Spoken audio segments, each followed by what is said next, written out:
Hello, maayong adlaw kanatong tanan. Welcome na usab sa usa pa ka edisyon sa atong tulumanon. Hugpong Flumloqueños para sa bagong politika. Kinigyapon ninyo makauban si Rodel Liviano o karong higayon na kining podcast nato karon murag special ni siya tungod kay imbis nga si Vice Mayor nga mainstay nato diri ang kauban nato kanunay karon natay bagong bisita o bago na pon nga mga isyu ang atong pag-iisgutan karong adlaw o karong podcast. So hinaot pa nga naagyapon mo nagasubaybay, nagauban ka namo aron makakat-on na pod, makakuha na pod mo mga bagong impormasyon, mga bagong mga ideya, mga bago sad nga mga kining mga edukasyon nga inyong makuha agi sa among diskusyon karong buntag. Kay karong adlaw mga kagilaan, ang atong espesyal nga bisita waylain kundi si Efren Cordon, ang kanhi kapitan sa Lumakil. 11 years ni siya nga naging kapitan sa maong barangay sa Pulumulok, Barangay Lumakil. O prior to that, 5 years siya nagserbi bilang sangguniang barangay member sa maong gyapong barangay. So therefore, dagan siya kasinatian, kalabot sa pamulitika diri sa Pulumulok mo, nga interesting kayo ang among isgutan o gagani bisan ka off camera gani ha, off program gani ha, grabe na among discussion. So siguro taga natong panahon usa si kapitan nga makagreet kaninyo, may adlaw kap. May adlaw Sir Del. May adlaw sa tanan nga katawhan sa banwasang Pulumulok, labi na gid sa atong hugpong Flumloqueños. Right. Labi na sa Lumakil. Labi na gid sa taga Barangay Lumakil. Nga na ay access sa internet. atong amigo naton Sir Del nga naga-permi nga nagasubaybay sa social media. So it's time nga at least mabatian ninyo ang mga diskusyon namon ni Sir Del with regard sa sistema sa pamulitika sa Pulumulok. Correct. Kag siguro maski mga parinti naton sa ibang mga lugar, basta may mga parinti nga pwede maimbita. Yes, Sir Del. Sa mga pamilya naton kag amigo sa ibang nga lugar. Pamilya Barangco, sa mga pamilya Barangco, Cordon, Sera Apistar. Okay. Sa tanan nga tanan nga lugar diri sa aton sa ilabi na to mga voters no, labi na ang mga botante sa Pulumulok, ang mga botante sa Pulumulok. Kay bisan to mga amigo naton nga wala diri, usually may kwante Sir Del may mga kilala kita nga taga Manila nga nag-reside pero ang pamilya ari sa Pulumulok. Kag may mga voters sila nga ari diri, may mga pamilya sila nga ari diri. So nagapamangkot sila sa aton kung ano na ang status sa Pulumulok, partikular sa pamulitika. Kabalo na sila nga si Vice Mayor Melchor Onde o tarang maglagan pagka mayor. Gin-inform naton sila. Ginambalan mo na. Kay namangkot sila sa aton kung pila ka bilog ang nagdalagan nga mayor sa Pulumulok. So inamban naton nga may ara kita apat ka kandidato sa mayoral. Ang botohan nyo. Pero siyempre ina siya matter kung sino ang suportaran kay depende sa iyang programa. Correct. So sa akon nga part siring ko, ako suporta sa liderato ni Vice Mayor Inday Hutar. Tungod nakita ko nga ang iya nga panglantaw daw pareho kami sang panglantaw sa aton nga banwasang Pulumulok. Amo na sunod nga pangkot sa imo kap kay ikaw original manggig nga nagsuporta sa hugpong no. Ginhugpong naton ni mga tumandok diri sa Pulumulok. So that's why ang title sa aton nga programa Hugpong Flumloqueños nag-refer sa mga tumandok diri. Mga native inhabitants, mga Blaan kag mga Maguindanaon Muslims kag mga pioneering settlers. Kag ang mga parenti mo apil na kamo no, mga pamilya ho. So therefore ang title pa lang Hugpong Flumloqueños para sa bagong politika. So nga naaghat ka kap nga suportahan ini siya. Kay tungod nga nakita nakon nga ang mga settlers ang Pulumulok do wala na natagaan sang recognition. Okay. Nga kung sa din nga dapat gina-recognize sila. Kay sila ang mga nagtukod sini sa nagpundar. Nagpundar nga nag-amo ni ang pulong-mulok subong. Correct. Tama na siya. So dapat hindi natin kalimtan. Correct. Kaya in the past 20 years mong kap, daw kung lang taon nimo, daw mga baguhan nga pamilya ang nagsulod abi kag nagdumala sa pulong-mulok man god. Yes. So kumbaga daw nawala ang esensya sang participation sa mga tumandok. Yes. May ara ko na istorya gani Sir Del. Nga pag-istorya ko nga ang esensya sang hugpong pulong-mulok is pag-recognize sang aton nga mga settlers. Yes. Daw nalipay siya, no? Nga muna ang aton nga tuyo tumong sang hugpong. Kay tungod nga bisan sila mismo nga pamilya nga dako nga pamilya, nalipatan na way na nakita ang amon nga pamilya. Kung sa diin nga isa kami man sa mga sitler sa amon nga barangay. Supposed to be, no? Gani. Kaya tung sang kapitan ako Sir Del, ang ginimo ko sa barangay, naghimo ako sa 23 ka barangay, daw ako lang pa ang nakahimo sang monument sa aton nga mga settlers. Pero sa barangay nga settlers. Sino ang himuan mo na? Ang tanan nga settlers sa barangay. Okay. Sa barangay lang. Sa barangay lang. Sa Lumaki lang. Sa Lumaki lang. Okay. So naghimo kita sa namin kon bilog nga pulong-mulok, no? Monument nga gina-recognize naton ang mga nagpundar sang nagtukod sang barangay. Correct. So the same gyapon dire sa pulong-mulok sa Del. Nga dapat atong mga pioneer settlers sang pulong-mulok, mga una nga mga leaders pod, ma-recognize sila. So amo na sa nga recommend man naton sa aton nga vice mayor nga kung kaluy-an nga mag-abot ang adlaw nga siya magapungko nga magbutang kita sa aton nga ano dira sa munisipyo kay part sang tourism na para hindi malipatan part sang tourism Sir Del nga mag-abot ang aton nga mga bisita, makita nila ang mga pioneer settler. Actually may mga balaod na sa kape, halimbawa sa culture may balaod na mga heritage. So kinanglan na lang ipatuma na siya. Kag tama ng hambal mo, pwede nga component siya sang tourism department or program sa aton nga munisipyo. So isa na sa pwedeng kabaguhan nga pwede tayo moon kung galing magpungko na si Melchor Inday Hutar bilang bagong mayor sa aton nga Banwan. So balikan naton ang mga pagbabago ang inambal ka pa. Ang kasinatian mo sa to bilang kapitan, kay siyempre 11 years ka na kapitan ano mga observation mo sa to nga mga mayor nga serve mo sa to, ano ang dapat or ano ang pwede pa natin baguhon base sa kasinatian nga imo na agyan with at least 3 mayors nga agyan mo sa mga nagyan ko Sir Del kada mayor may lain-lain nga pamagi kaya siyempre may lain-lain may individuality man order of priorities kaya siyempre ano sila lain na ilang pang lantaw. What about ang ilang pagtanaw sa relasyon nila sa barangay? Iba ang may kaibahan like may kaibahan kay siyempre kung ang lead sang munisipyo siyempre may ara nga tao nga medyo ang iyang nga ning kaugalian amo ni yung standard. So do mapudlayan kit ang may araman siguro nga mga previous nga mga mayors nga kung sinotong nagapabor sa nga kapitan nga barangay dito lang pud siya. Ang iba mabilin.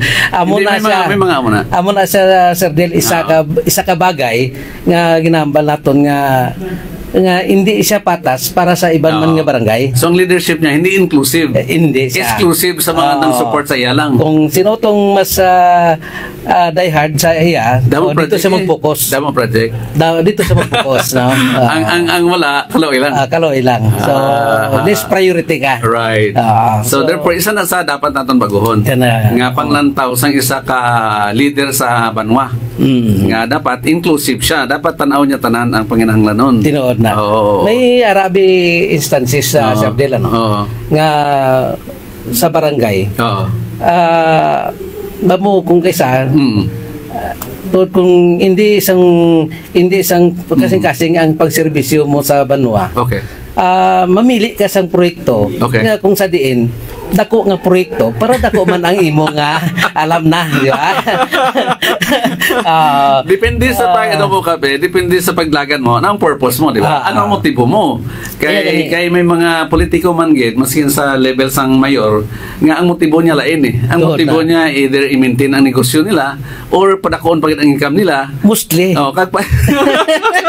Mostly kag padabuon pagid ang projects na imuon sang ilang negosyo, di ba? Ilabi na kung construction project ang tapos ang kumpanya mo construction man, so therefore maning kabon kagid nga may construction project ang munisipyo kay ikaw mangyapon na mag-perform. Is that correct?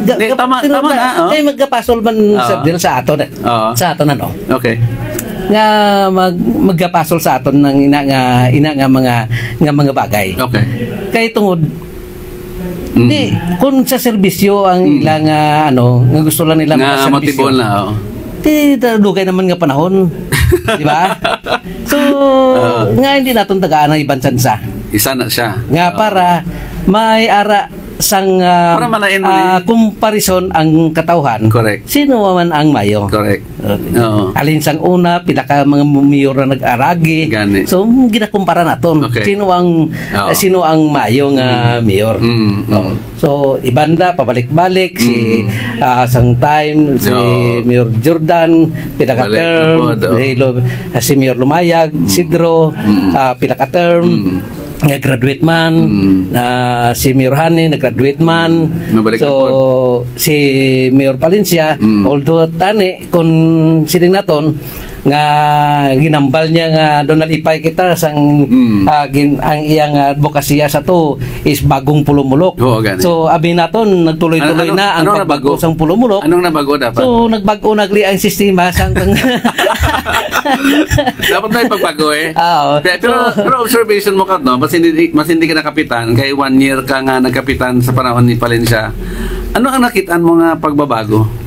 Ano ang nagbago sa Pulumulok, Abi? Actually, Sir Del, si Mayor Jojo, way pa nagpolitika, amigo man kami, ano? Kilalay naman kamo. Amigo na kami. So, ang medyo hindi lang mayo sa i-administrasyon, kaya tungod nga sa kadamo sang iyang mga kronis, damo ang mayor. Kronis pa damo ang mayor. Damo sa palibot niya. May cordon sanitaire siya. Sang time nga wala pa administrator si General Barintos, ang mga tao sa munisipyo daw palengke. Okay. So magsaka ka, grabe ang tao. So kumbaga may sistema nga siguro ang ngayon improbon. So isa na siya bagay. Kaya kung amo na siya magpabilin, ano ang matabo? Ano ang implikasyon? So useless, nagasweldo ka nga hindi productive ang mga tao. Okay. Then siyempre tungod sa iyang political accommodation, so hindi niya man matanggihan kay may gipromisan, pero ang pagtrabaho lang ang sayang ang budget sang munisipyo nga tani matong ginambal ko nga kung list lang ang employment sang munisipyo gintanaw lang gid nga para sa katawhan. So ang budget pa dito para sa mga GO nga na budget na hatag naton sa hospital. So siguro kinanglan sang mga medisina kay amo nang problema naton subong sa mga maintenance sa mga senior nga mga to sa barangay wala sang kaya ang budget sang barangay sa medicine gamay nagkulang na gamay. So tagaan mo repira nato sa munisipyo. Pagabot sa munisipyo resita. Anyway, sige. So isa na sa observation mo nga siguro kung ugaling ang magpungko si Melchor Inday Hutarna, pwede ta ibaguhon ang mga sistema in such a way nga maging productive or maging mas efficient ang delivery of services siguro. So dapat sa aton nga banwa. Dapat kita kasi damo ang mapiktahan kag damo nga mga resources sa mo sayang kung ugaling damo kita na gastuhan nga mga hindi man na convert into something productive. Or into something nakahatag benepisyo sa katawhan daw naguntat lang diri sa ginahire mga tao. Dira lang naggalibot-libot ang resources. So wala nag-drift diretso dito sa level sa barangay, level sa mga katauhan. So isa na sa namin nga realization, and so therefore isa na sa aton ng taon kung ugaling ang magpungko ng mayor ang aton nga bag-o nga ginatumod nga kandidato, no? Si Inday Melchor Hotar. So therefore ano pagid ang dapat nga bag-o naton? Halimbawa in terms of relationship dapat sa munisipyo kag sa barangay pag-abot sa mga project implementation bala. So kay yun, ang bias ko abi sa una pa kap kay ako naga-assist man ako sa mga LGU municipal sadto pero sa ibang nga lugar, no, sa Cotabato province, sa Maguindanao abot ko gani, no. Gay mo man ako sa mga BDP nga ina para nga mo nang basihanan sa mga projects para sa barangay. Pero sa experience ninyo diri sa Lumakil halimbawa, ano ang dapat nga relationship sa pag-implementa sa mga barangay plans nga dapat tanawon man sa munisipyo kung bala mabuligan ba, mapatuman ba naton, anong so dapat lang sa kay useless ang BDP nga gina-formulate sa barangay nga mo tanitong basyanan, di ba, nga mo to siya ang ginabasyanan mo kaya gani gina ano gina siya kinanglan gid nga mag-create ka, mag-formulate ka sang BDP mo kay amo nang requirement ka Biblia sang barangay. Correct, kag requirement sa local government code. Oo, may BDP dapat ang kada barangay kasi dira mo gamiton ka ang inyong 20% economic development fund. Kag ang mga support nga mga funds salin sa iban nga mga agency sa DEL dito nakabase sa BDP. Ginatanaw dayon, no. Masilingati halimbawa ang funding alin sa Congress, for example, nahila ni congressman halimbawa. Ang pamangkot abi ara ba na sa BDP ninyo? Dapat ma-check sa BDP. Correct. Kaya dapat kung hindi lang pamulitika ang sistema sang panggobyerno nga pamulitika, no.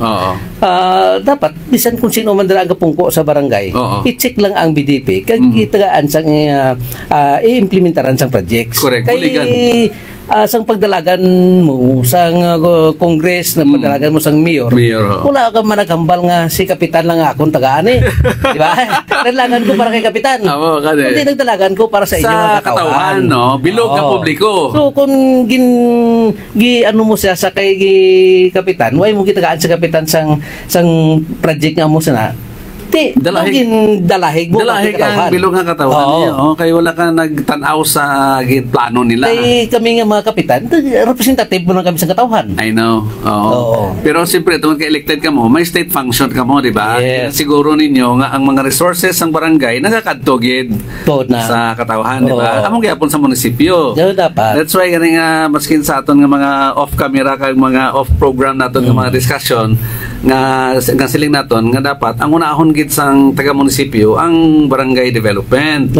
Kay kung mag-develop ang barangay, automatic ang bilog ng munisipyo develop man gani amo na ambal gani nga ay na develop na gid ang munisipyo sang Pulumulok. Paano mo ambal nga develop nga may mga barangay nga way para develop sa Subong. Correct. Ang access road pati nga Budlay. Kay ginahambal man bala ang sakit ng kalingkingan kay sakit ng buong katawan. Correct.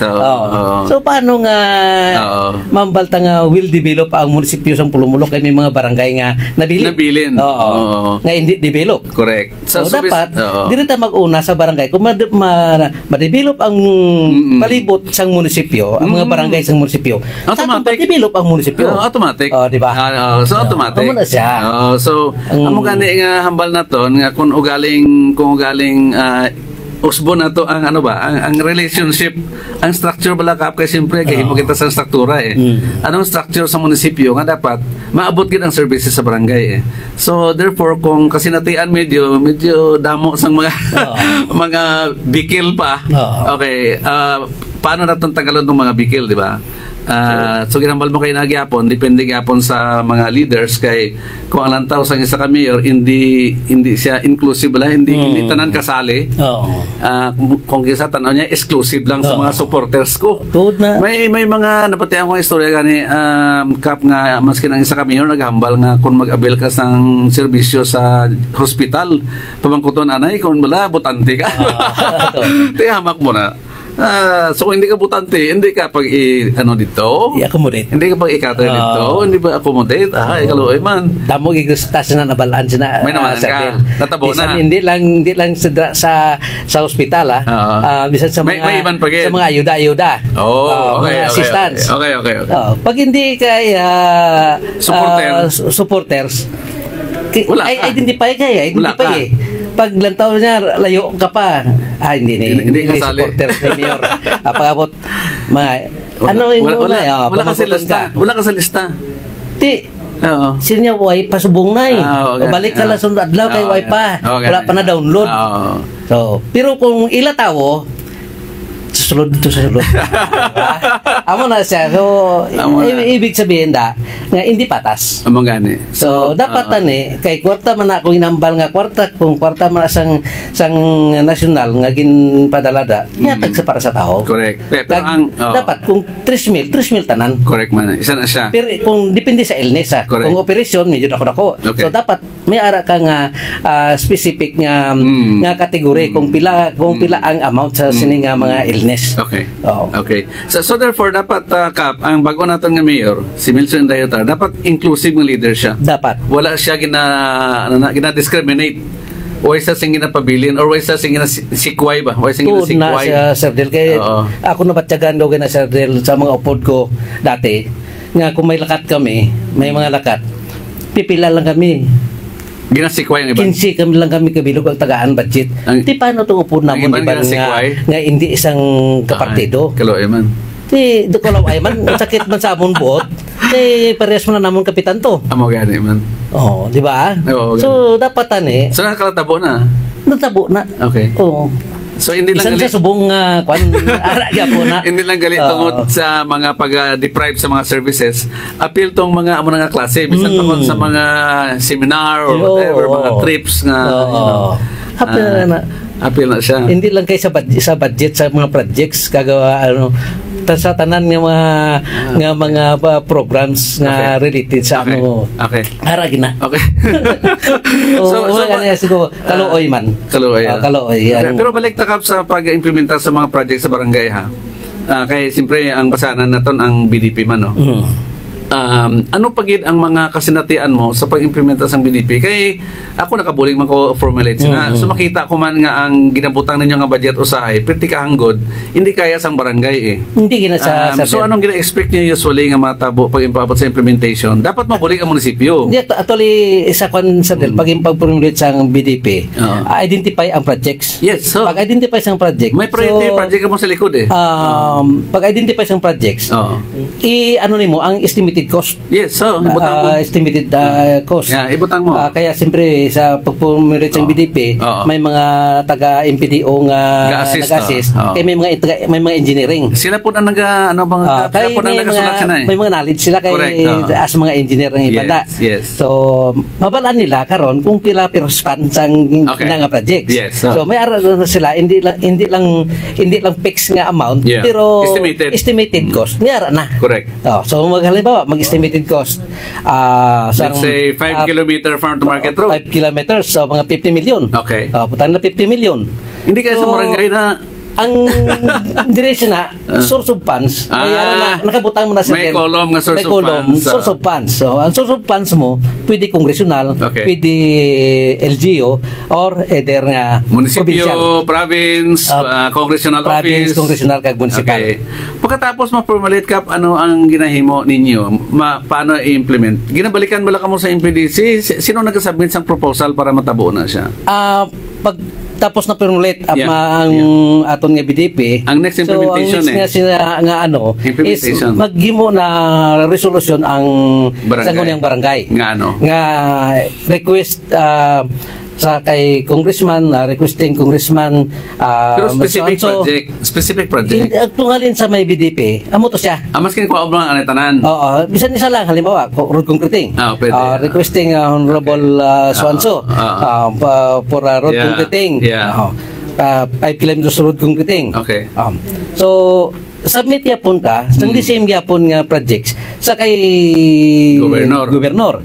Kag sa LGU. Kay sa 5 kilometers pwede na sa nga i-approve sa congressional ang budget. Pwede partial 1 kilometer. 1 kilometer. Kay Gov 1 kilometer man ko. So kay Mayor 1 kilometer. So sa 5 kilometers may mabilin nga 2 kilometers. Pero sa aktual nga natabo, ginastruhan niya na nga mo na way. Pag submit sang resolusyon, dito ka na maglapit gapon. Labi ka sa mayor's office, labi ka sa... ikaw nga kapitan, nga nag-submit sang resolusyon sa congressional governors kag sa munisipyo, maglabi ka sa mga executive. Okay. Kaya siyempre, mayor, gov, kung mamayara kami resolusyon, ang mani, itong sabot concreting naton. So ano ang actual nga natabo? Percentage-wise, pila ang ma-approve? Amo lang yung ko. Kung ang pinaka makaya lang gid 1 kilometer. Sa mayor or sa pro-governor or sa congress? Sa congress tanan. Tag isa sa ano kadugay ka? Dugay-dugay lang. Abot tatlo ka tuig, one term? Sa isa ka term siguro, isa lang ka projects. Ahay. Huwag yung ginadamo? So, tanan to nga mga sa BDP nga pwede himuan project proposal. Kung tanan niya i-accommodate, Sir Del. So 23 kami, 23 ka project accommodate. Ibutan to sa municipal level, ibutan to sa munisipyo. Okay. So sa munisipyo, ano ang take up sa munisipyo sina usually? So amo lang ang style sang LGU sa municipal. Amo nga project imo concreting sa piyak to multipurpose. Para bisan pa paano may siya nga may project. Hindi parehas lang. Hindi sa pareho. Sige lang, no problem. At least may Okay. So ginahaw-mahaw lang. Pero sino gapili sang priority? Dapat kamo So dapat ani nga nga amot sina ang sistema. Pero kung mangayo ka gani kung kaysa mangayo ko sang road concreting ang ihatag multipurpose. Nabahambalan ka nga why kami sa road concreting multipurpose na. Dawaton mo na lang. Di siyempre alangan dawaton na kay ara na. Kaysa sa wala. Bisan do kon hindi amo na priority mo kaysa sa wala, di ba? Okay. Dawaton mo gid. Okay. So paano tanalainon ng klase ka konsepto? So dapat gani nga ang ginambal naton nga ang kung gusto natin nga baguhon mag-rely ta dito kung ano ang request ng barangay kay sila nakabalo. Correct. Amo to nga ang problema ang kasakap ang ownership ba kasi pagbalik sa barangay Manggod pag turnover way makabalo ang mga tao ang magdawat ang kapitan lang kung sa matingala ka lang may project diri. Diba? Tingala ka lang ba? So may mga ganyan, paano mo gina-report na sa barangay assembly ka mo? During sa barangay assembly, para mawala nila. Kung ginato na siya. Report na to na sa barangay assembly nga ang mga projects nga halimbawa road concreting from barangay proper to Purok Maguindanao 1 kilometer nga concreting projects. So halin ini siya nga project sa aton nga governors, halin ini nga project halin sa kay congressman, halin ini nga project kay mayor. So ma-report nimo sa assembly ninyo kay gina-require kamo no kada October kada March. Twice a year kita conduct sang barangay assembly as mandated sa aton nga DLG. Correct. So dapat i-report kinanglan gid sa nga i-report nato. So dito na ang transparency mo. Naga-receive man kamo sa mga feedbacks na during assembly, nagadawat mo. Open forum man kamo. Open ka ako usually nagapangi ko sang open forum. Kag may mga kabaguhan man nga kina-recommend. Kay kung kaysa ang mga tao mamangkot man. Kami may ara mga tao nga malaman. Nga ang imong ginahambal kada barangay assembly, ginatandaan niya, ginatiknot niya. Siyempre naman. Tiknoton niya tapos pag-abot sang halimbawa first quarter, nagambal ka mo ni amo ni mga propose nga project nga in-implement pagka November last nga barangay assembly ano ang resulta sa mga gin-propose pila ang na-implement ano ang na-implement ano usually experience mo pila ka percent usually mo pila ka percent i-gauge mo ang na-implement naton is mga 30% sa imo actual nga pagkakapitan mga pila ka percent usually kay garilay kita sa kung dagko nga project garilay kita sa garilay ta mga lang kita sa mga 30% sa listing Ano nga rang na may ari ka ng ibang nga waigid. Hindi na lang kita. Pero mo gani ako sa Del sa barangay, nagapaningkamot ko nga ang bidipin na kon sa ang CDF na kon sa barangay atong gagmay nga mga projects nga kaya sang barangay funds. Amo lang tong ginamake upan ko, ginaubra ko ay nakukuha ko na ginasalig sa LGU. Sige. Kaya para at least paano may ara yung improvements nga man. Sige Kap, gamay lang atong oras na bilin siguro ang final question ko na lang is ano ang masuggest mo nga kabaguhan kung galing si Milso Indayota na ang mayor, paano ang nami nga relasyon sang munisipyo kag sang barangay? So ang nakitabi naton nga medyo dako nga nami tani nga programa nang may baw kita pero basta mag-obra lang. Mag-obra lang. So ipadayon ta ang pag-establish sang barangay affairs office. Barangay affairs office pero siguro naton nga trabaho gid. Patrabaho nagatupa sa barangay ang ilang mga services. Kinahanglan nga ang ilang report hindi isang hindi lang isang table survey dapat may actual kay gapati ka sa bottom sa planning vice bottom sa planning and implementation gapati sa Serdel. So i-try nato na nga himuon. Amo na sa ang dapat natin himuon nga amo na ang abi ang way na himo abi. Wala na himo sang iban. So first experience mo way gawa na wala siya. Matagay priority nga kasi ka konsepto. Okay. Kay may arap ako Sir Del nga nga isa idea. May na istorya ako nga parte sa Visayas nga mga opisyal sa syudad. Okay. Nga ang sistema na gani namin dito kay kada departamento may ara sila isa ka engineer na assign. Alright. Oo. Kay ang kada departamento may ara nga mga problema. May mga problema. So hindi na sila magato sa engineering. Ang tong ilang in charge nga engineer, amo to maghimo sa ilang nga plano kay isabit. Sige, sa medyo mabudlay sa munisipyo ka, pero mas matistingan ta. Anyway, wala na ta oras Kap, no? So therefore mga ulay na lang mensahe guro sa mga tigpalamati naton. Salamat kag iban pagit nga sa aton nga mga katawhan sa Pulumulok, sa madamo nga salamat sa inyo pag-upod sa aton subong upod sa aton nga programa ni Sir Del sa subong adlaw para sa pagsaysay kag sang sitwasyon sa pampolitika sa Pulumulok kag sa iban pa nga mga serbisyo sa aton nga banwa sa Pulumulok. Kay gapati man kita nga kung kita nga mga Pulumulokinyos mulugpong hindi magalayo nga kita magmalampusanon. Kag may bag-ogid nga matabo.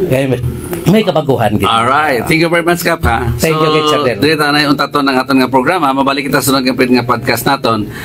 Kung galing si bisita naton si Kap Efren lang gyapon titingan ta. Anytime willing ka man. Ang ginambal ko gani nga kita always nga available kung sa muna nga mga bagay nga kaya mo lang pwede naton nga mabulig para man nga ang aton mga katawhan mabriman sa ilang pang-isip kay hindi man tanan nga sa subong nga panahon abri ang ilang pangunauna kay kabalo man ta nga iban na nasiraduhan pa man pero sa sini nga aton nga programa maabrihan naton ang ilang mga pangunahuna. Alright, thank you very much. Thank you Sir Del. Diyan na tapuson ang programa naton Hugpong Flumloqueños para sa bagong politika.